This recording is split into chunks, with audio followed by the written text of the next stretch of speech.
자, 오늘 우리에게 주신 하나님 말씀 보시겠습니다. 자, 오늘 출애굽기 19장 말씀 보시겠습니다.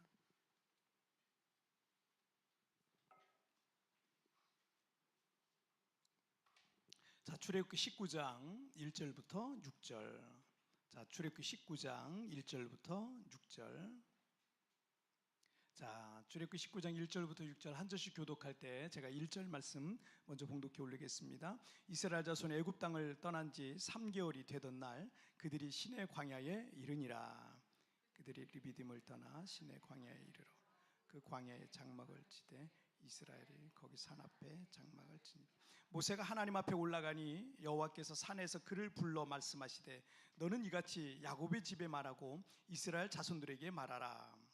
내가 애굽 사람에게 어떻게 행하였음과 내가 어떻게 독수리 날개로 너희를 업어 내게로 인도하였음을 너희가 보았느니라. 세계가 다 내게 속하였나니 너희가 내 말을 잘 듣고 내 언약을 지키면 너희는 모든 민족 중에서 내 소유가 되겠고 너희가 내게 대하여 제사장 나라가 되며 거룩한 백성이 되리라. 너는 이 말을 이스라엘 자손에게 전할지니라. 아멘. 자, 오늘 말씀 제목을 읽겠습니다. 시작. 너는 특별하다. 다시 한번 시작. 중국이 지금이야 미국하고 이제 미국이 견제하고 경계할 만한 경제 대국이 되었지만 한 20여 년 전만까지만 해도 그렇진 않았어요. 20여 년 전까지만 해도 뭐 세계적인 브랜드 하나 없었던 나라입니다. 지금은 여기도 뭐 BYD인가 그 전기 자동차가 엄청 돌아다녀요. 이거 뭐 세계적인 브랜드가 하나 없었던 그런 나라였어요. 그랬던 이 중국의 경제를 일으키고 그리고 중국을 세계가 중국을 주목하게 만든 혁신적인 중국의 기업가를 꼽으라 그런다면 중국 최초고 또 최대의 온라인 쇼핑 플랫폼을 만든 이 알리바바를 만든 마윈이라고 할 수 있겠습니다. 중국에 이 사람보다 더 큰 부자 여전히 많아요. 굉장히 많고 큰 부자들이 많고 또 뭐 사업 잘하는 사람도 굉장히 많습니다. 그런데 혁신적인 기업가로서 누군가에게 도전을 주고 동기부여를 주고 또 좋은 영향력을 끼치는 사람은 제가 보기엔 그냥 마윈이 독보적이다라고 생각이 들어요. 그 이유 중에 하나가 이 사람의 특이한 그 이력과 조건들 때문에 그런 것 같습니다. 그는 스스로도 뛰어난 사람이 아니다. 똑똑하지도 않았고 또 공부도 그리 잘한 편도 아닌 그냥 평범한 사람이다 라고 이렇게 스스로도 얘기를 합니다. 중학교도 3번이나 낙제를 했대요. 그리고 대학도 삼수를 했고 대학 졸업하고 이제 취직을 하는데 키가 162cm 정도 되거든요. 여자분들 키 정도 되는 거죠. 이 키가 162에 몸무게가 45kg예요. 45kg. 그러니까 엄청 왜소하고 얼굴도 약간 그 별명이 이티래요. 이티. 그래서 외모도 이 얼굴 때문에 취업을 30번이나 탈락했대요. 이 회사에서 안 받아주는 거예요.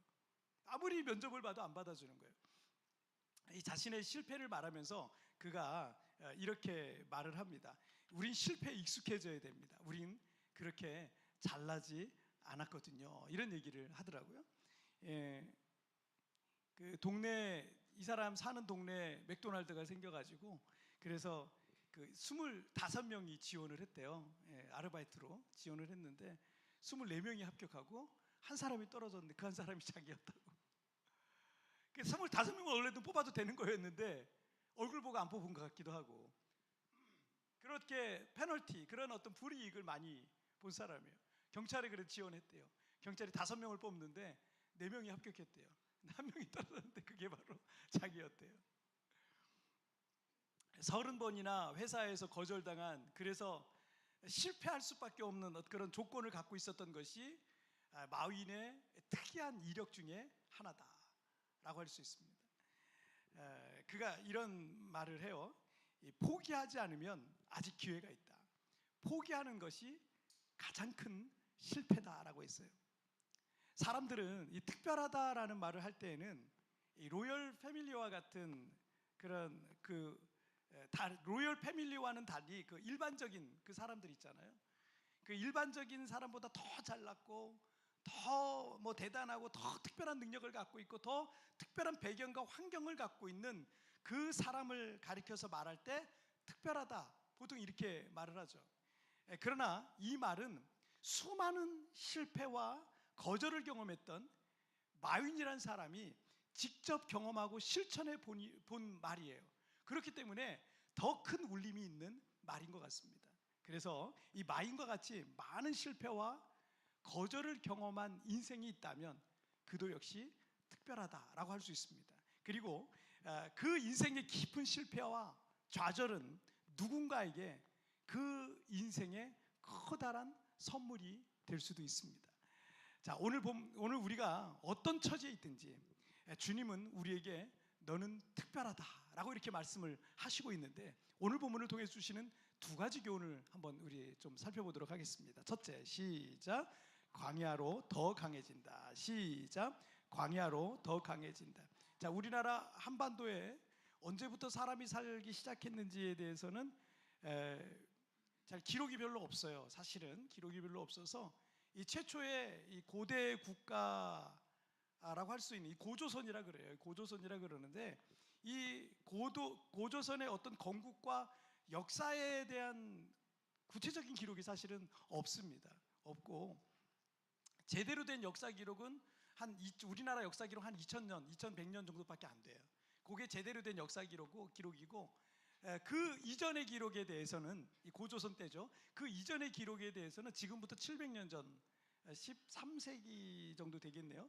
그때 불교의 한 승려가 삼국유사라는 걸 기록했어요. 그 삼국유사에 이 한반도에 언제부터 사람이 살기 시작했나. 그래서 이제 그 시작을 단군왕검이라고 이제 보통 얘기를 합니다. 단군왕검의 어떤 그 신화에 대해서 이제 쭉 기록을 하고 있습니다. 그래서 우리나라의 역사는 그것에 이제 기록에 의존을 하고 있어요. 왜냐하면 다른 게 없잖아요. 거기서 뭐 찾을 수 있는 기록이 없기 때문에 그냥 그 기록에 의존을 합니다. 한국인의 한 사람으로서는 조금 아쉽죠. 우리가 좀 아쉬운 마음이 있죠. 자, 우리가 요즘 이스라엘의 건국사를 살펴보고 있잖아요.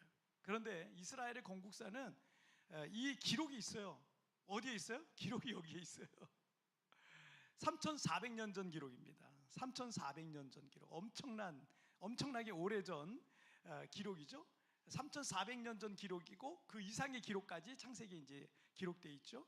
그래서 이 모세오경을 통해서 우리가 이스라엘이 어떻게 건국되었는지에 대해서 구체적으로 우리가 좀 살펴보게 됩니다. 출애굽기 19장 1절을 한번 보실까요? 시작. 이스라엘 자손이 애굽 땅을 떠난 지 3개월이 되던 날 그들이 시내 광야에 이르니라. 자, 이스라엘 백성들이 이집트 애굽에서 출애굽한 지 달수로는 석 달째고요. 그리고 만으로는 2달째입니다. 만 2개월이 되었을 때 그들은 시내 반도의 남쪽 끝인 시내 광야에 이르러서 백성들은 그곳에서 장막을 치게 됩니다. 시내 산은 해발 2285m 정도 돼요. 높은 산이죠. 그런데 그걸 시내 산이라 그러는데 성경에는 시내 산 그리고 호렙산이라는 이름도 쓰고 있어요. 호렙이라는 말은 건조한 곳이라는 뜻이에요. 건조한 곳. 그러니까 광야라는 얘기죠.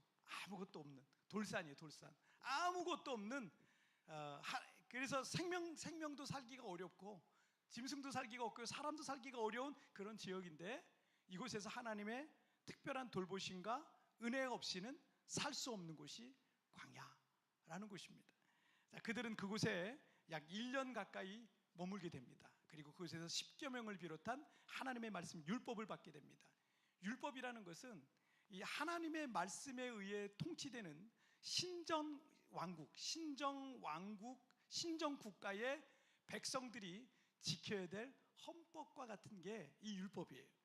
그러니까 이스라엘이라는 나라의 건국은 그 어떤 나라의 건국의 역사와는 다른 특별한 역사가 있었던 거죠. 이스라엘 백성들이 이 시내산 앞에 장막을 치자 하나님께서는 모세를 시내산 위로 부르십니다. 그리고 이스라엘 백성들에게 전한 말씀을 오늘 주셨죠. 자, 4절 말씀을 보실게요. 시작. 내가 애굽 사람에게 어떻게 행하였음과 내가 어떻게 독수리 날개로 너희를 업어 내게로 인도하였음을 너희가 보았느니라. 자, 하나님께서 애굽에서 어떤 기적을 일으키셨고 이스라엘을 어떻게 출애굽시키셨는지, 그리고 마치 독수리가 날개로 자기 새끼를 업어서 안전하게 둥지로 돌아오듯이 하나님께서 이스라엘을 업어서 인도하여서 광야로 인도하여서 이렇게 오셨다라는 것을 말씀하고 있는 거예요. 자, 연관된 비슷한 말씀이 하나 있어요. 신명기 32장 10절을 보실게요. 시작. 여호와께서 그를 황무지에서 짐승이 부르짖는 광야에서 만나시고 호위하시며 보호하시며 자기 눈동자같이 지키셨도다. 자, 하나님께서 이스라엘 민족을 광야로 인도하셨습니다. 그 광야는 여러 가지 위험이 있는 곳이에요. 여러 가지 결핍이란 것이 존재할 수밖에 없는 곳이에요. 그런데 10절에서 그 위험하고 결핍이 있는 그 광야에서 어떻게 해요? 만나시고 호위하시고 보호하시며 자기의 눈동자같이 지키셨도다라는 말씀이 있습니다. 여러분, 우리 눈꺼풀이라는 게, 눈썹과 눈꺼풀은요, 먼지가 오거나 위험이 오면 깜빡거리잖아요. 눈동자같이 지킨다는, 가장 예민하고 가장 민감하게 지킨다는 그런 의미를 갖고 있는 거예요. 제가 세부에서 이 목회를 하면서 이 안타까운 것 중에 하나는, 목사인 저를 전혀 필요로 하지 않는 분도 계시더라고요. 우리 교인들 중에, 교회 오시는 분들 중에 저를 전혀 필요로 하지 않는 분들이 있어요. 그 이유가 딱히 어려움이 없어요. 뭐 큰 걱정도 없고요, 돈 걱정도 별로 없어요. 그렇기 때문에 이 목사인 저에게 기도 부탁할 것도 없고, 뭐 저뿐 아니라 그분은 하나님께 간절하거나 절박하게 찾을 만한 것도 없는 거예요. 하지만 이 큰 고난과 시련, 그리고 두려움과 염려 가운데 있는 성도님들은요, 간절하고 절박한 기도 제목이 많으니까 저랑 뭐 제 아내를 보면은 늘 기도해 달라고 기도 부탁을 합니다. 뭐 신방도 자주 요청하고요. 또 그런 분들은 예배할 때 눈빛부터가 달라요. 눈빛부터가, 기도할 때 기도의 목소리의 이 크기부터가 달라집니다. 이스라엘 백성들이 아무것도 없는 이 광야가 아니었다면 하나님을 향한 간절함과 절박함이 있었겠습니까? 위험과 결핍투성이인 그 광야에서 하나님의 공급과 돌보심과 보호하심을 필요로 했겠습니까? 우리의 인생의 광야는요, 하나님을 더 친밀하게 경험할 수 있는 축복의 장소예요. 때로 여러분들이 이 세부에서 광야 같다라는 생각이 들 수도 있어요. 나를 도와줄 사람도 없고 너무 힘들고 어려워서. 그런데 하나님이 여러분 도와주실 거예요. 하나님께서 여러분을 만나주실 줄 믿습니다. 신명기 32장 11절 말씀을 함께 읽겠습니다. 시작. 마치 독수리가 자기의 보금자리를 어지럽게 하며 자기의 새끼 위에 너풀거리며 그의 날개를 펴서 새끼를 받으며 그의 날개 위에 그것을 엎는 것까지. 이 당시 사람들에게 잘 알려져 있는 이 독수리의 새끼 훈련법에 관한 비유를 통해서 하나님께서는 그 험한 광야에서 이스라엘을 더 강하게 훈련시키셨다라는 것을 말씀하고 있는 겁니다. 이 새들의 왕인 이 독수리는 큰 날개를 갖고 있어요. 실제로 보면 날개가 엄청 큽니다. 엄청 큰데, 그런데 그 큰 독수리가요, 발톱으로 땅에 있는 작은 새끼 양 정도는 움켜쥐고 다시 창공을 향해 날아오를 수 있는 그 힘과 강한 날개를 갖고 있습니다. 독수리의 보통 시속이요 240km로 나른대요. 엄청 빠르죠. 그리고 먹이를 향해 돌진할 때는요, 먹이를 낚아챌 때는 무려 시속 320km의 속도로, 총알 같은 속도로 급강할 수 있다고 합니다. 그렇게 강하고 빠른 날개의 힘이 그냥 생긴 게 아니에요. 독수리 엄마 아빠는요, 알에서 부화한 새끼에게 사냥한 영양가 높은 단백질을 부지런히 갖다 먹입니다. 단백질 많이 먹여서 힘을 길러주는 거예요. 그리고 새끼들이 이 솜털이 막 벗어지고 깃털이 나기 시작하면요, 어머니 독수리는 높은 절벽 위에 있는 둥지 밖으로 새끼를 툭 밀어요. 떨어지잖아요. 그 새끼 독수리는 깃털이 있으니까 본능적으로 날아요. 본능적으로 엄마 아빠 늘 나는 걸 봤으니까 본능적으로 날아요. 나는데 멋지게 날아보려고 하는데 날개를 퍼덕거리지만 아직은 힘이 없는 거예요. 그래서 날다가 떨어집니다. 그러면 그 모습을 보던 어미 독수리가 수백 킬로의 속력으로 날아가서 큰 날개를 펴서 그 새끼를 탁 받아가지고 둥지 위에 올리기를 반복한다라는 거예요. 이런 강한 훈련을 통해서 새들의 왕인 독수리가 탄생을 한다라는 겁니다. 우리 교회가 세부에 개척되고 개척 초창기에 정말 수년에 걸쳐서 참 많은 어려움이 있었어요. 그런 시련 중에 처음엔 하나님의 부르심과 사명에 순종해서 여기까지 왔는데 왜 이런 어려움을 주시지? 라는 이런 생각에 낙심이 될 때도 있었습니다. 하지만 그런 험한 광야와 같은 시련들은 저와 우리 교회를 기도의 자리로 계속 이끌었어요. 기도의 자리로. 그리고 기도할수록 저희의 믿음은 더 단단해지고 몰랐던 하나님의 섭리와 계획들을 깨닫게 하기도 하셨습니다. 만약 모든 일에 부족함이 없는 편안하고 안락한 그런 시작이었다면 저는 굉장히 나태해졌을지도 몰라요. 교만해지기도 했을 거예요. 우리 교회는 뜨겁게 기도하는 교회로는 세워지지 않았을 거예요. 지난 주간에 새가족 성경 공부를 인도하는 중에 한 새가족을 통해서 짧은 간증을 잠깐 들었어요. 남편이 사업이 너무 그 집안 사업이 너무 잘 됐대요. 너무 잘 돼서 집에 현금 세는 기계 있죠. 이걸 2개를 갖다 놓고 동시에 현금을 셌대요. 부럽죠. 이 정도로 돈을 벌었대요. 와, 그래서 제가 입이 그냥 딱 벌어질 만큼 돈을 벌었어요. 딱 벌었는데, 그런데 이게 이분이 이제 교회를 다녔는데 11조를 해야 되겠다. 11조를 하는데 11조가 전에 작을 때는요 아무 문제 없었대요. 11조 드리는 게 이분한테는. 근데 이게 많은 돈을 11조를 하려니까 마음이 흔들리더라는 거예요. 보통 큰 돈이 아니에요. 제가 들어보니까 보통 큰 돈이 아니에요. 그걸 하려니까 너무 이게 흔들리더라는 거예요. 그래서 그냥 예의상 조금씩만 했대요. 조금씩만 했는데 그 많던 돈이 한순간에 눈앞에서 싹 사라진 걸 경험했대요. 그분이 직접 간증을 하시더라고요. 한순간에 그게 눈앞에서 싹 사라지더래요. 그렇게 너무 힘든 시간을 보내면서 사실은 큰 돈을 잃었지만 그 경험을 통해서 이분이 그래요. 그분의 고백이에요. 뭐가 더 중요한지 깨달았어요. 그러더라고요. 뭐가 더 중요한지 깨닫게 되었습니다. 라고 이렇게 간증을 하시더라고요.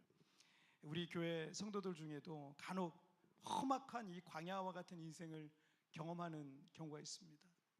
목사로서 안타까운 마음 이루 말할 수가 없어요. 인생의 광야는 우리의 믿음을 이 독수리와 같이 강하게 만드는 영적 훈련소입니다. 그래서 힘들어요. 그래서 어렵습니다. 우리 입장에서는 그 광야가 싫을 수 있지만 광야를 통과한 사람과 광야를 경험하지 못한 성도의 영적 온도는 다를 수밖에 없습니다. 믿음의 영적 레벨이 다릅니다. 믿음의 시각이 다릅니다. 하나님을 믿는 믿음의 크기가 달라집니다. 지금 여러분이 광야를 걷고 있어서 너무 힘들고 어려울 수 있을 겁니다. 하지만 지금 여러분은 새끼 독수리의 날개와 같이 점점 더 강한 날개가 여러분의 어깨 위에서 만들어지고 있는 줄 믿습니다. 자, 우리 두 번째 주제 보실까요? 시작. 너는 나의 보물이라. 다시 한번 시작. 너는 나의 보물이라. 최근에 가장 주가가 높은 배우 중에 한 사람이었던 한류 스타가 사생활 문제로 연예 뉴스에 매일 오르고 내리더라고요. 키도 크고 잘생겼고 연기도 잘하고 드라마와 영화 회당 출연료가 3억씩 받는데요. 한 번 드라마 출연하면 글로벌 광고 수익이 수십억 원을 벌어들이는 정말 이 사람 한 사람이 기업이죠. 대단한 배우입니다.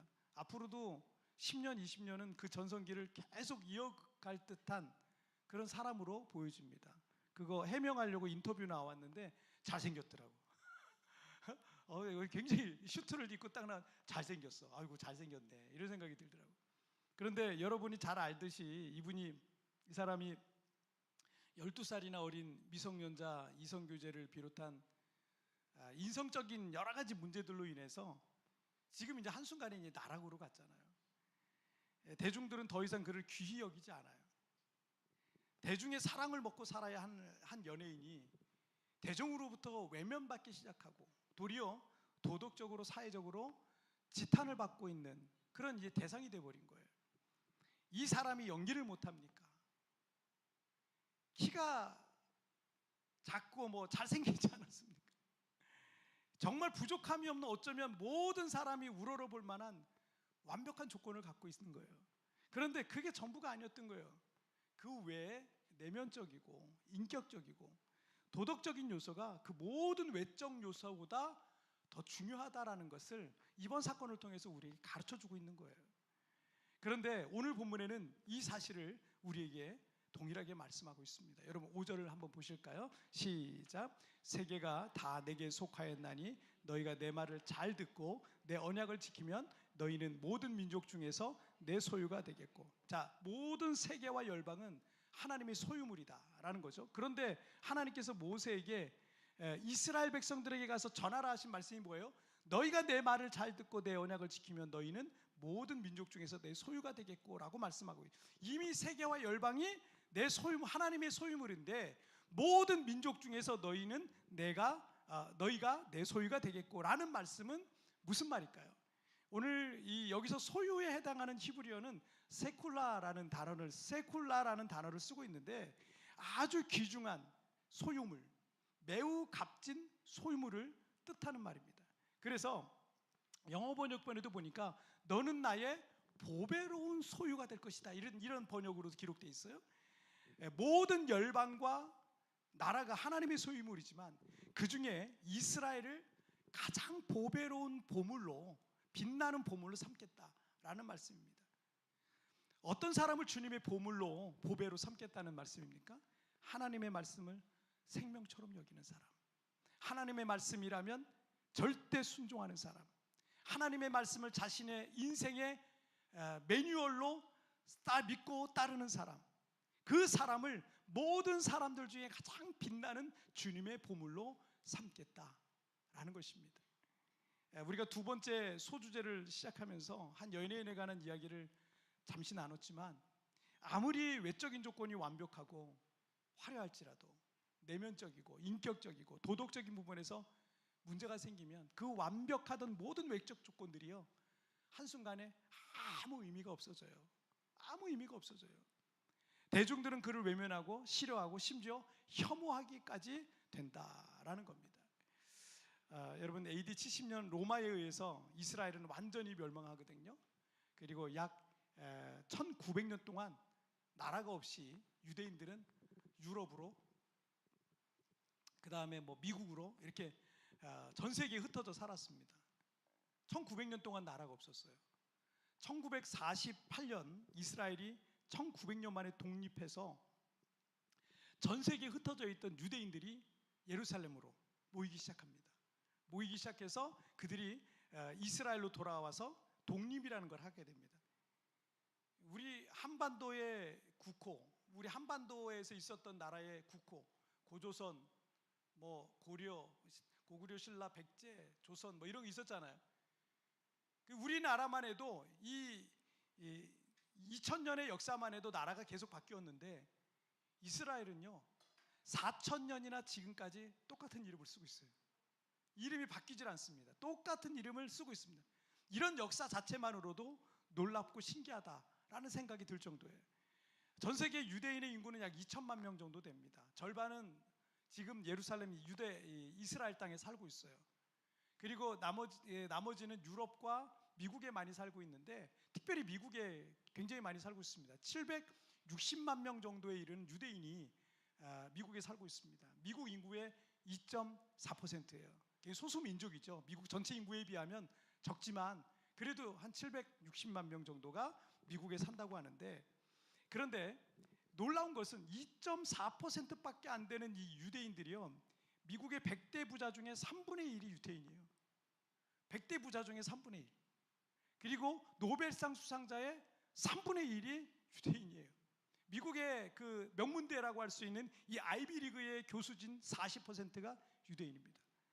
할리우드 영화사라든지 할리우드 영화계를 꽉 잡고 있는데 이 사람들의 약 할리우드 영화계의 60%가 유대인 지분입니다. 연방 상원의원 11%가 유대인이고요. 연방 대법관 3분의 1이 유대인이고요. 그 외에 정치, 경제, 교육, 문화, 언론 등 미국을 실질적으로 움직이고 있는 사람들이 유대인이다라고 해도 과언이 아니에요.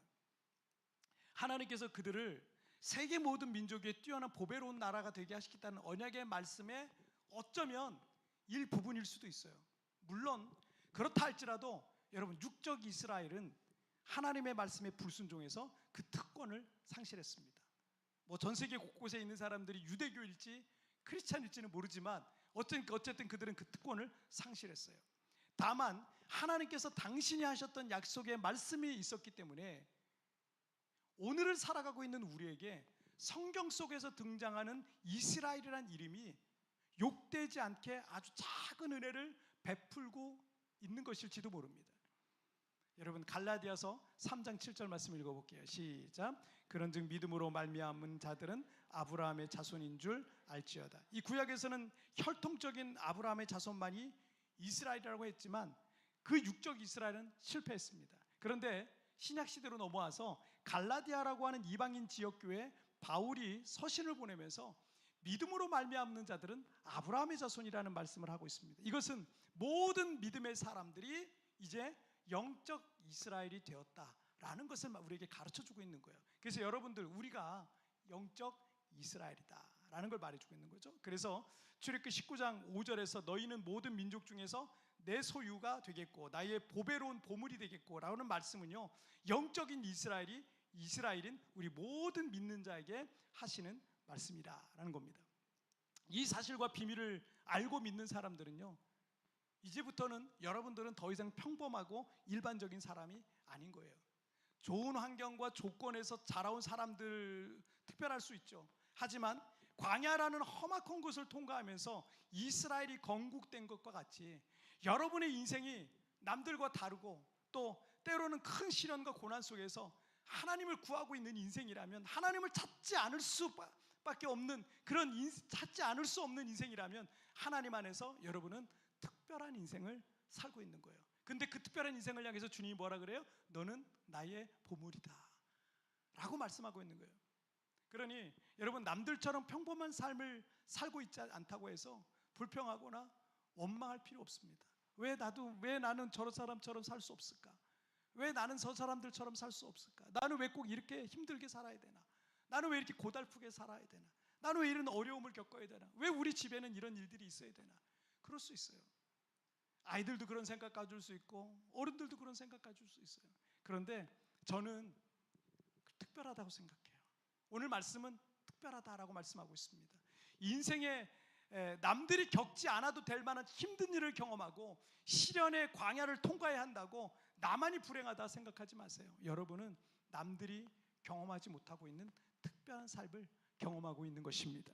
특히 우리 교회가 있고 여러분이 살고 있는 이 필리핀이라는 곳에서 여러분 인생의 한 부분을 보내고 있고 또 이 땅에서 여러분이 특별한 상황들을 경험하고 있는 건 역시 여러분의 인생 속에 우리의 삶을 더 특별하게 해줄 거라고 저는 믿습니다. 여러분, 이스라엘이 광야에서 하나님만 바라보고 살아갔듯이 여러분이 지금 힘들고 어려워서 마치 인생의 광야를 걷고 있는 것 같다면 여러분, 하나님 바라보면서 사는 이들이 오늘 본문에서 말씀하시는 하나님의 특별한 소유물이 되는 줄 믿습니다. 여러분, 낙심하지 마시고 지금 내가 인생의 특별한 삶을 경험하고 있구나. 저 역시 그런 생각이 드는 적이 있었어요.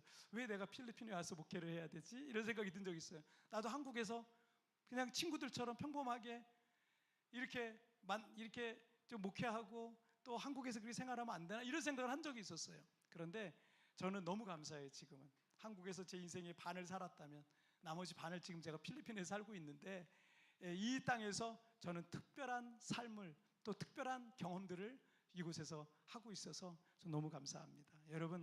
여러분의 삶에 하나님의 특별한 은혜가 있을 줄 믿습니다.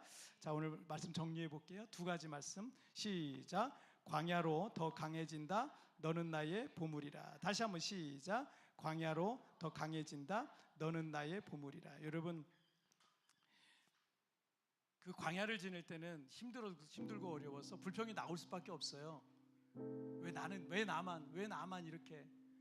그런데 이제 좀 지나고 나면 알게 돼요. 아, 내가 특별한 삶을 살았구나. 남들이 보지 못하고, 남들이 듣지 못하고, 남들이 깨닫지 못하고, 남들이 알 수 없는 그 특별한 삶을 내가 살았구나. 근데 주님이 이렇게 말씀하세요. 그런 인생의 광야에서 하나님을 간절히 구하고 찾는 이들을 향해서 너는 나의 보물이다. 너는 나에게 특별하다. 이렇게 말씀하시고 있습니다. 이 광야에서 하나님을 특별히 경험하는 그런 우리 성도님들 되시기를 주님의 이름으로 축복합니다. 찬양을 드릴 텐데